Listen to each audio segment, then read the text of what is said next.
Subtópico 1, os anjos. Subtópico 1, quem são eles? Subtópico 2, os gregos e os romanos. Subtópico 3, na Bíblia. Subtópico 1, quem são eles? Os anjos são a classe de seres criados por Deus, assim como os seres humanos foram também criados. A palavra anjo chegou à nossa língua pelo latim angelus, uma transliteração do termo grego angelus, que a Septuaginta empregou para traduzir o hebraico malak, mensageiro, anjo. Na nossa cultura, quando se fala em anjo, todos entendemos o que isso significa. Vem à nossa mente os seres espirituais e sobrenaturais que habitam o céu, mas o termo tem um significado mais amplo. Então, o anjo é um ser criado, né? Os anjos é um termo genérico, e foram criados por Deus. E a Bíblia também chama anjo ao ser humano. Por exemplo, João Batista é chamado de anjo. Nós vamos ver em vários lugares na Bíblia. Pastores, né, das igrejas, das 7 igrejas lá do Apocalipse, são chamados de anjos. Então, anjo da igreja tal também. Então, veja bem, é uma denominação genérica.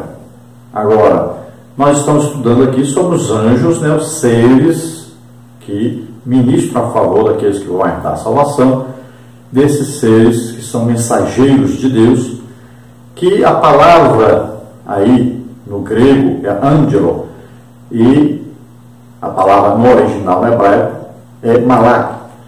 Então, esse ser é espiritual, é sobrenatural, é um ser celeste, e nós temos que ver que é uma realidade.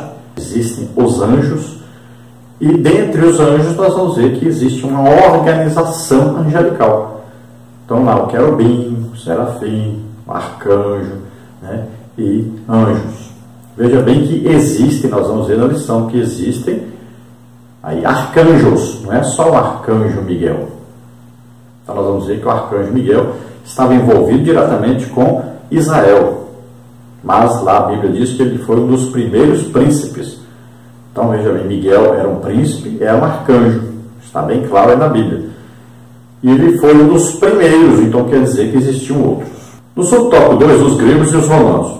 O mundo grego usava angelos para um mensageiro ou embaixador em assuntos humanos, alguém que fala ou age em nome de quem o enviou. Foi esta a palavra usada na Septuaginta para traduzir o hebraico malak. Entre os romanos, a ideia não era diferente dos gregos. Então, o anjo aqui é visto como um mensageiro, alguém que é enviado para falar em nome de alguém. Então, alguém superior envia, e quando essa pessoa chega, ela representa a outra pessoa. Por exemplo, né, o presidente da República, ele tem um porta-voz. Aquele porta-voz, ele vai falar o quê? Ele vai falar o que o presidente gostaria de falar se fosse perguntado aquilo que foi perguntado para o seu representante. Então, quando ele responde uma pergunta, ele está respondendo exatamente aquilo que o presidente gostaria de dizer. Então, ele está autorizado a responder dentro daquela linha de pensamento, de desejo daquele que o enviou para representá-lo. Então, é isso, o anjo é assim. Então, Deus dá a ele uma mensagem ou uma tarefa e ele vem à terra e ele vai de acordo com a necessidade. Por exemplo, quando ele vem falar com José, né, esposo de Maria, ele fala em sonho. Quando ele vem falar, por exemplo, com Filipe, né, aparece um anjo a Filipe, vai falar com Filipe para ir para o deserto. Então, são várias vezes que anjos aparecem na Bíblia, tanto no Antigo Testamento como no Novo Testamento. Então ele vem com uma função específica, ele vem com uma mensagem, ou ele vem fazer alguma coisa, e ele então ou precisa se materializar, aparecer como um ser humano, ou não precisa aparecer como um ser humano, e ninguém o vê, mas ele fez alguma coisa. Tópico 3 na Bíblia. O termo malak na cultura judaica indica um ser celeste e espiritual dotado de poderes sobrenaturais e acima de qualquer humano. Salmo 103, 20, 2 de Pedro 2,11. Eles pertencem à corte de Javé no céu, onde o louvam e o servem. Isaías 6, 2 e 3, Apocalipse 5, 11, 7, 11. Convém nunca perder de vista que essa palavra se aplica também a mensageiros humanos. O profeta Ageu foi chamado de Malaquiavé, embaixador do Senhor, ou enviado do Senhor. João Batista é outro exemplo do uso do termo para os humanos. Veja aí Malaquias 3:1 e Marcos 1, de 2 a 4. Então, na cultura judaica, aí nós vamos ver que esse anjo, esse Malaque, sempre aparece aí como um ser espiritual, dotado de poderes sobrenaturais. Então ele vem da parte de Deus e ele vem fazer uma tarefa. E se precisa aí de um poder em ação para essa tarefa, então esse anjo traz esse poder para fazer isso. E ele também vem trazendo uma mensagem. Então ele vai trazer a mensagem de maneira compreensível àquele que vai receber essa mensagem. Pode hoje um anjo aparecer a um crente, falar com um crente? Pode. Existe exemplo na Bíblia? Existe exemplo na Bíblia. Novo Testamento? Existe exemplo na Bíblia no Novo Testamento. Então, pode acontecer? Pode.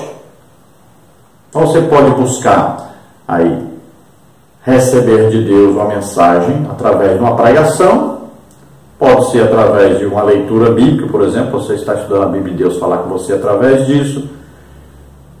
De várias maneiras Deus fala, é isso que diz a Bíblia.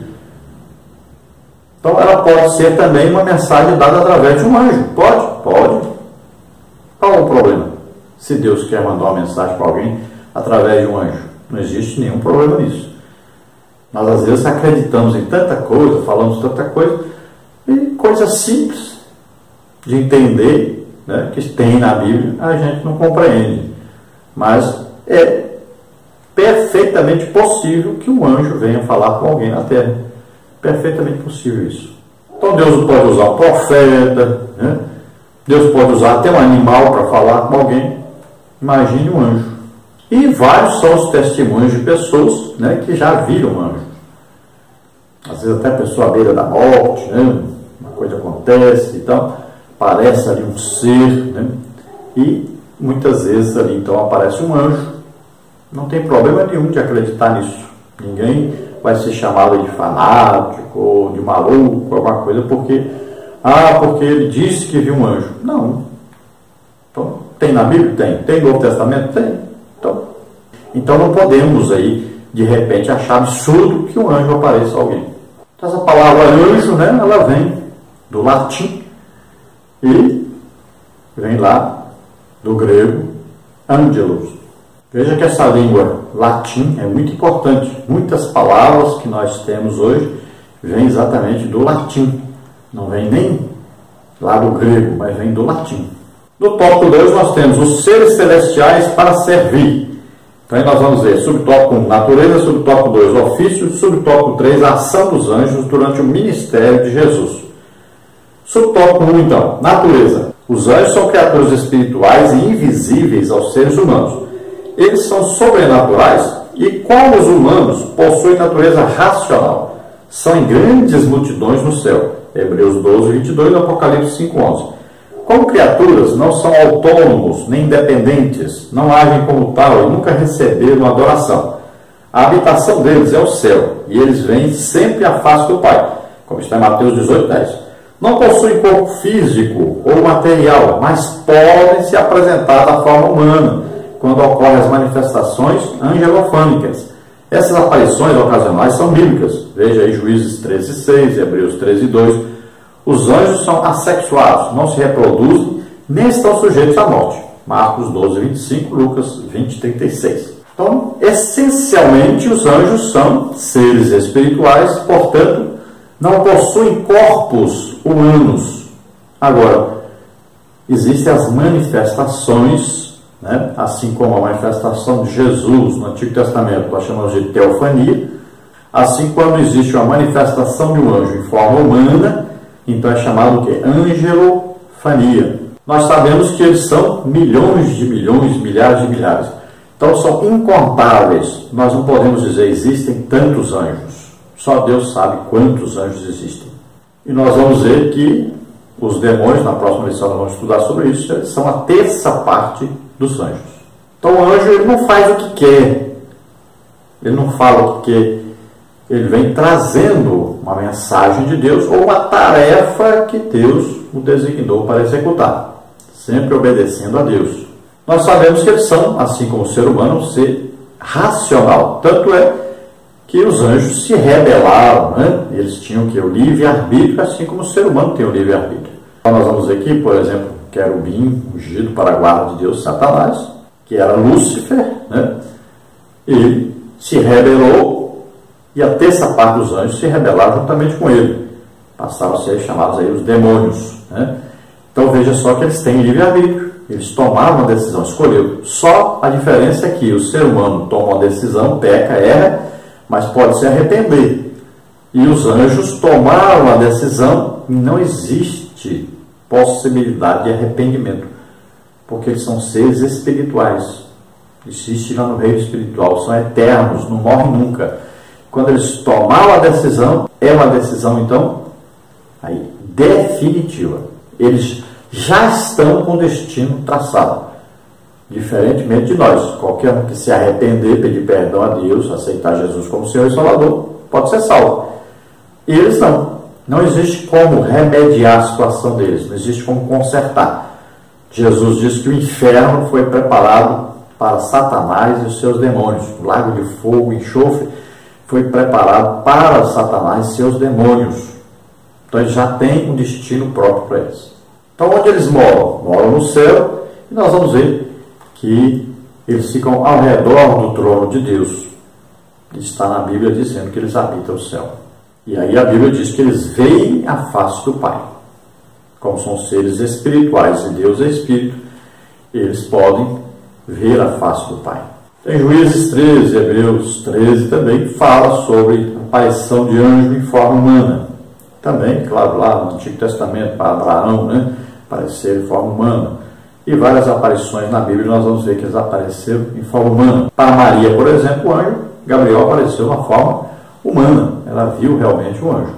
Em Marcos 12 e Lucas 20, nós vemos aí que Jesus fala que os anjos são assexuados, ou seja, não possuem sexo. Não existe anjo masculino, nem anjo feminino, nem anjo e anja. Então são anjos. Sempre a aparição do anjo foi em forma de um ser humano, um homem. Nós não vamos ver aí na Bíblia nenhuma aparição de um anjo em forma de uma mulher. Nem no Antigo Testamento, nem no Novo Testamento.